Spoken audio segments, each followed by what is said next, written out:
Hi everyone. So I'm going to attempt to speak a little bit louder because I do not have a microphone. I'm just using the sound that comes with my phone. So I have about 15 minutes before I have to go out, but I wanted to try and make a video. Actually, I wanted to experiment with the light and see if that helped with the wavy lines a bit. Um, So I thought I would talk a little bit about life in Thailand, especially as someone who was born in Canada and spent 30 years in India, and the cultural differences that I noticed.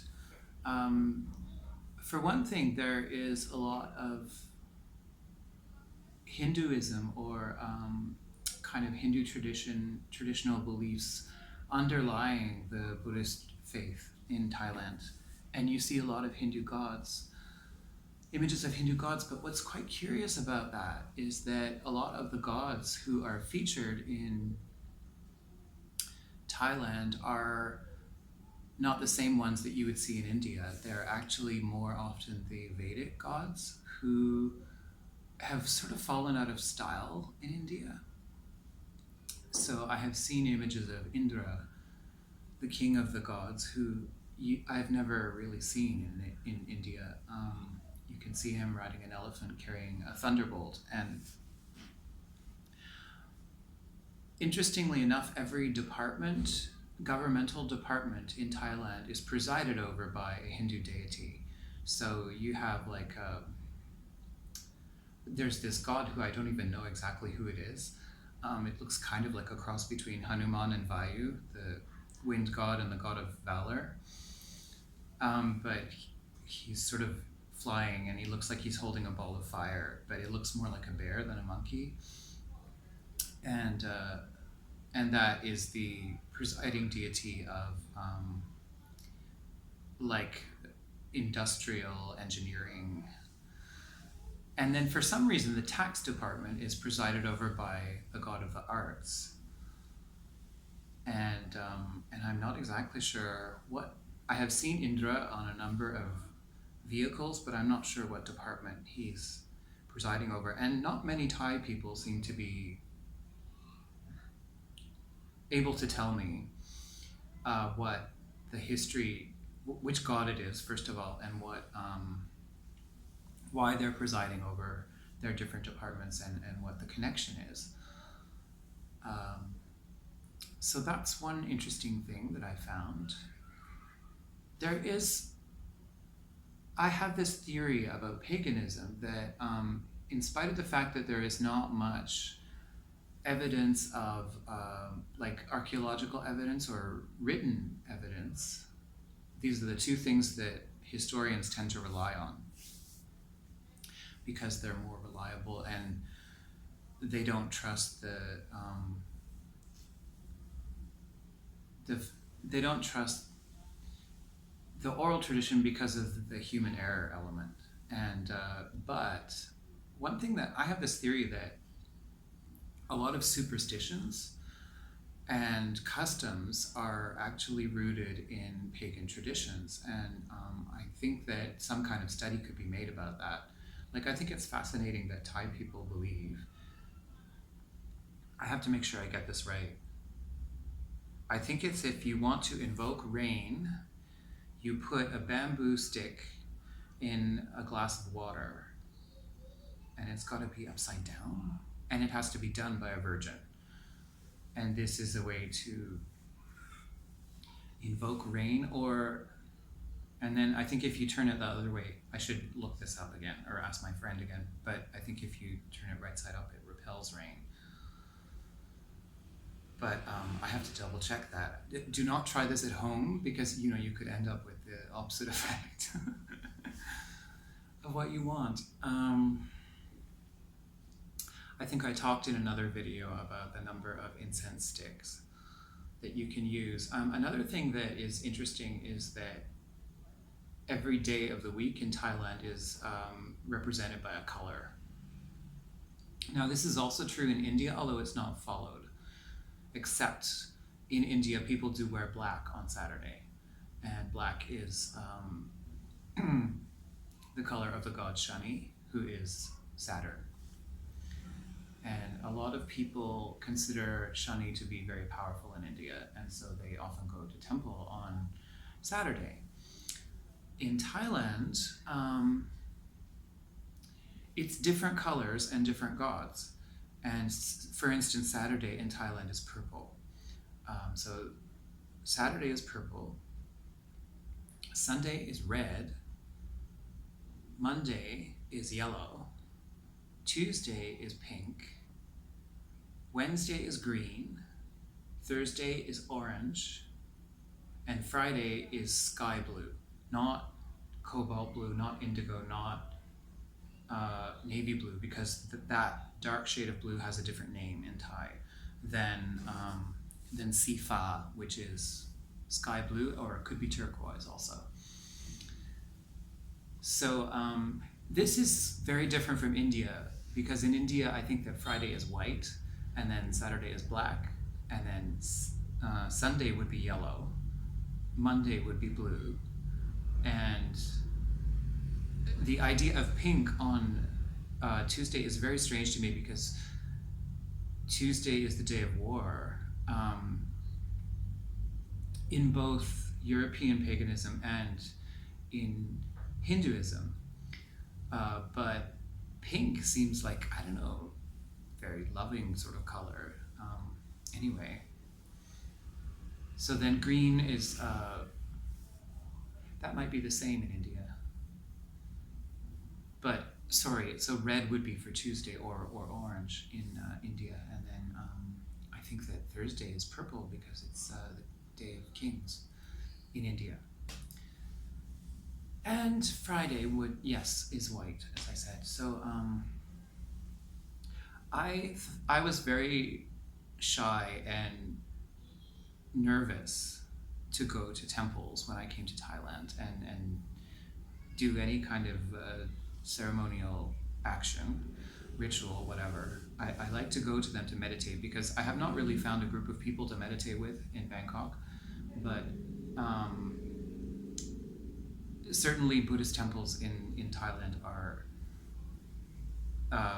they are conducive to meditation, and there are people sitting in there pretty much any time of the day that you go who will be meditating. But I had not in the beginning tried to light any candles or do any incense, because I didn't want to break any taboos.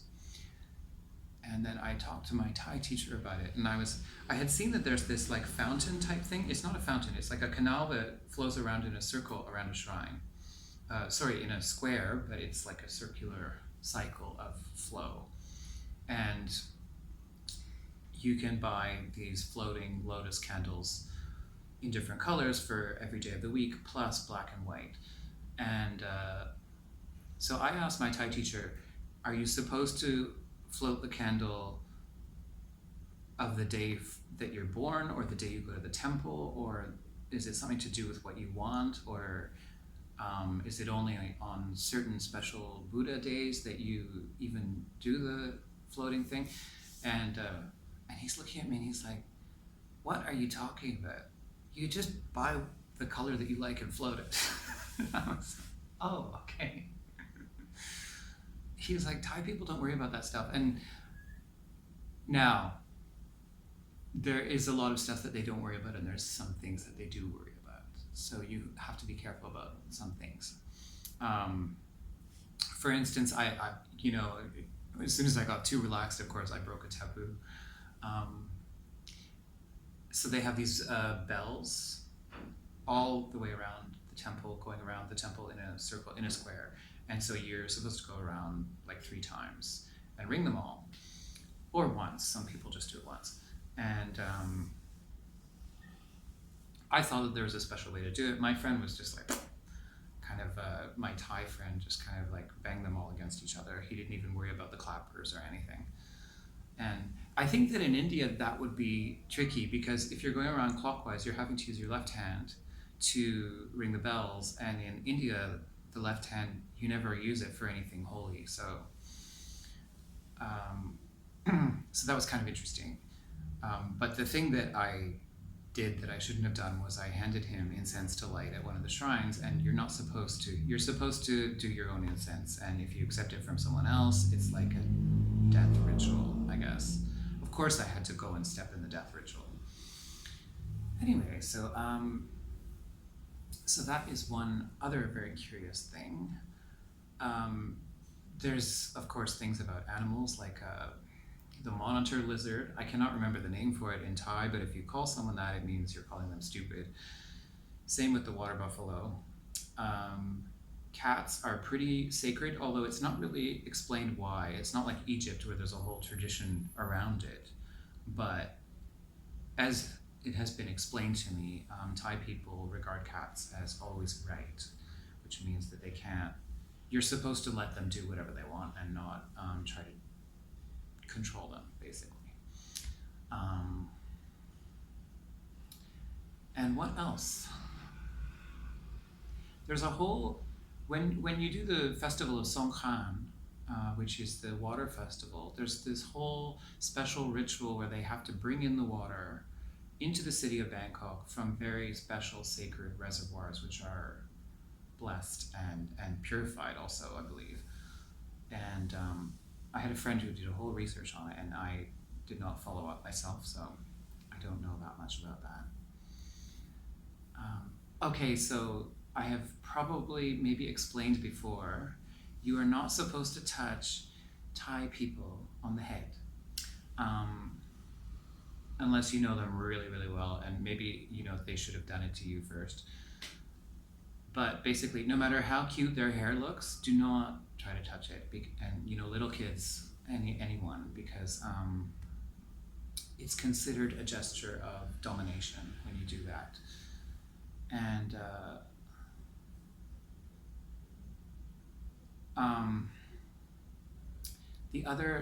so if you're coming to Thailand and you're from a nation that talks about politics a lot, you want to dial that back a bit if you come here, because people, for one thing, you have to realize there have been a lot of coups d'etats in Thailand, and people regard it as a kind of a tinderbox waiting to explode to even discuss political affiliations, and definitely any kind of rhetoric for or against the royal family would be quite taboo. And it's not like people would get mad at you if you ask a question about any of those things, but you will be shut down quite quickly. So it's something that I've had to get used to, and I have put my foot in it a number of times. But it's also kind of nice, because I noticed that in America, people talk about politics all the time, and people are kind of pretty blatantly trying to influence each other.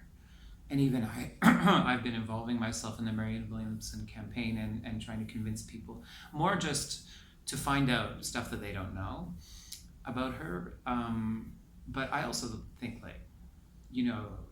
notice the good qualities there. And I'm talking about what I think those good qualities are and what they mean for the country. But people very quickly devolve into arguing and name calling, and it's unfortunate. It's good that they're passionate, though, but it's so easy just to slip into tribalism. And then in Canada, there is not a taboo exactly, but it's considered very bad manners to tell anyone who you voted for or ask them who they voted for. And at least it was when I was a kid in Canada. I don't know about now. I noticed that there are a lot of progressive, not a lot, but some progressive news channels, and people will certainly discuss it on YouTube. But if you go to a dinner party in Canada, they're not going to easily talk about it. And I remember when I was a kid, my mom went to vote at one of the voting booths, and I thought that it was okay to tell the people who took the vote who you voted for, and my mom was like, no, they're not supposed to know. And I think that in America they don't have that so much. It's kind of more all out in the open, and I don't know. It's interesting because if you're in a situation where you know that you can't talk about something, sometimes that actually makes you feel freer because you know that it's not going to come up. You don't have to take a stand, and you can just have a nice meal and talk about uh, anything else, the weather, relationships, um, soap operas. It's sort of sweet. And what I like about the sort of Canadian approach, I'm going to, give my country some props here, is the fact that it's by not talking about it, they're giving it a kind of sacred quality, like this is a personal, private, and sacred topic. Who you voted for it, and it's very much between you and your party, almost like it's between you and your God, which I think is sort of cool in a way. It doesn't mean that people can't campaign, but I feel like kind of in terms of casual socializing, I think it's kind of good that they don't.